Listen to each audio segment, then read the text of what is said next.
সোমবার বিকেল থেকে চলতে থাকা লুটপাট অরাজকতা বন্ধ করতে গণভবনের পুরোপুরি নিয়ন্ত্রণ নিয়েছেন বাংলাদেশ সেনাবাহিনী। মঙ্গলবার সকাল থেকে গণভবন এলাকায় অবস্থান নেয় সেনাবাহিনী। তবে তখনও উৎসুক জনতাকে থামানো কষ্টকর হয়ে যাচ্ছিল। গণভবন এলাকা ঘুরে দেখা যায় ভবনের প্রধান ফটকটি বন্ধ রয়েছে।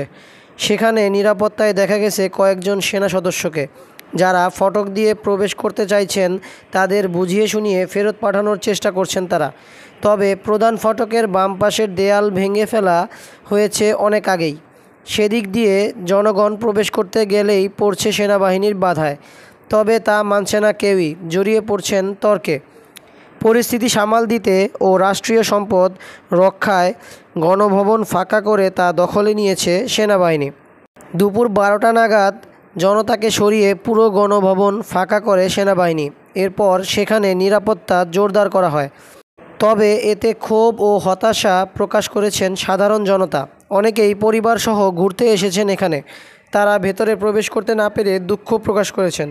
তারপরও প্রধান ফটকের সামনে দাঁড়িয়ে ভেতরে দেখার চেষ্টা ও ছবি ভিডিওতে করছেন অনেকেই।